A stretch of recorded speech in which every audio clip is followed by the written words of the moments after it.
बेटा, मैं जब तेरे उम्र का था ना, मैं भी तेरे से ज्यादा अच्छे पढ़ रहा था। उस टाइम मैं बहुत टैलेंटेड था, लेकिन उस टाइम मैं इन सारे चीजों में घुस के अपने जीवन को बर्बाद कर दिया। नहीं तो आज मैं एक बहुत बड़ा जॉब कर रहा होता। लेकिन तू अपने यंग एज में ये सारे गलतियां मत करना। क्या आपके पापा आपसे ये सारे बातें करते हैं? आपके पापा उनके यंग एज में ऐसे कौन कौन से गलतियां किए थे जिनको आपको नहीं दोहराना चाहिए? चलिए मैं आपको बताता हूँ। देखो, पहले तो वीडियो को एंड तक देखना और जो जो बातें मैं बता रहा हूँ उससे दिल से सुनना।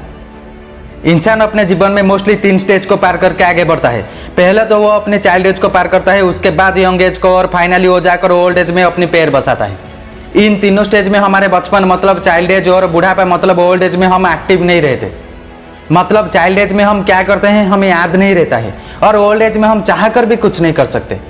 तो अगर हम ये दोनों स्टेज को साइड में रखते हैं तो यंग एज का एंट्री होता है। मैं यहाँ पर यंग एज में घटने वाले सारी चीजों को प्रैक्टिकल एग्जाम्पल देकर आपको समझाऊंगा कि यंग एज में क्या सही क्या गलत। पहले तो मैं आपको यंग एज का इंपॉर्टेंस समझाने के लिए एक एग्जाम्पल देना चाहता हूँ। अगर हम आपके जीवन को एक बुक मान ले तो यंग एज है उस बुक का सबसे बड़ा और सबसे क्रिटिकल चैप्टर। लेकिन इसी चैप्टर से आपके एग्जाम में सबसे ज्यादा क्वेश्चन आते हैं। यहाँ पर एग्जाम से आपके जीवन के उन सारे सैड मोमेंट्स जैसे कि family tension, mental depression, financial problem, health issues जैसे बहुत सारे दुखद मोमेंट्स। अगर इन सारे एग्जाम्स में आप अच्छे मार्क्स सिक्योर करना चाहते हैं तो आपको यंग एज चैप्टर को बहुत अच्छे से पढ़नी चाहिए। नहीं तो आप अपने जीवन में इन सारे सैड मोमेंट्स को हर एक पल फेस करेंगे। मुझे लग रहा है कि अब आपको यंग एज का इंपॉर्टेंस हमारे लाइफ में क्या है समझ में आ गया होगा।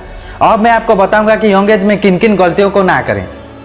पहले तो हम जब यंग एज में एंट्री करते हैं तो मानो हमारे जीवन में फ्रेंड्स की बारिश हो रही है।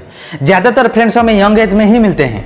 तो मैं तो यही बात बोलूंगा कि फ्रेंड्स बनाना कोई गलत बात नहीं, लेकिन उन लोगों को अपने फ्रेंड्स बनाओ जो कि आपको दिमाग से नहीं बल्कि दिल से प्यार करते हैं।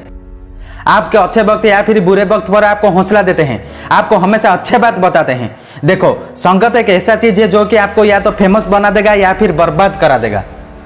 तो आपके लिए कौन कौन लोग अच्छे दोस्त हैं आपको खुद ही चुनना होगा। और एक बात, किसी को दोस्त बनाओ या फिर ना बनाओ, अवश्य अपने पेरेंट्स को दोस्त बना देना। उनसे सारे बातों को दिल से खुल के शेयर करना, वो तुम्हें सही और गलत में अंतर समझा देंगे। ओके, क्या आप मेरे दोस्त बनोगे? यस और नो कमेंट करना। अब हम आगे बढ़ते हैं।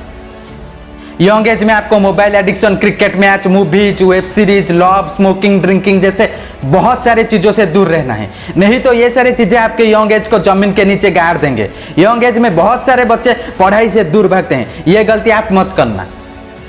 यंग एज में आपको हर एक कदम सोच समझकर आगे बढ़ाना चाहिए, नहीं तो आप गड्ढे में गिर जाओगे। मतलब मैं ये बताना चाहता हूं कि यंग एज में आप ज्यादातर वक्त फैमिली प्रॉब्लम से गुजरेंगे।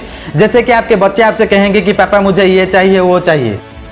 अगर आपने लव मैरिज की हो तो आपके वाइफ आपसे कहेगी तो मुझे कहा था आसमान से चांद ला कर देंगे, लेकिन उस वक्त तो आपके थाली में राइस तक नहीं होगा, तो आप चांद कहां से ला कर देंगे?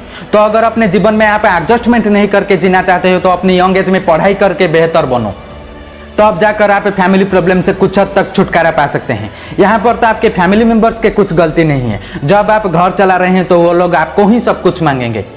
मैं ये नहीं कह रहा हूं कि आप सिर्फ पढ़ाई करके अपनी यंग एज को बेहतर बना सकते हैं। आपको जिस फील्ड में ज्यादा नॉलेज है उस फील्ड में जाकर काम करें और अपनी हुनर सबको दिखाइए। मैक्सिमम लोग यंग एज में लव के चक्कर में पड़कर अपनी यंग एज को बर्बाद कर देते हैं। तो यंग एज में प्यार करना सही है या गलत, इसके ऊपर एक डेडिकेटेड वीडियो कॉल आएगा, जरूर उसे देखना। तो एट द एंड मैं आपसे यही बात बोलूंगा कि आप जब खुद से नहीं चाहोगे कि अपने यंग एज को बेहतर बनाने को, तब तक कुछ नहीं हो सकता। आप भी भारत माँ के संतान हो, तो हमारे इंडिया को आपके जैसे हुनर शेर जैसे दहाड़ने वाले यंग इंडियंस की सख्त जरूरत है। अगर यंग इंडियंस अपने यंग एज को सुनहरी बनाए तो हमारे भारत माँ सबसे ज्यादा खुश होंगी।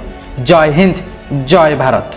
Eight the end, please visit our channel to get more powerful motivational videos.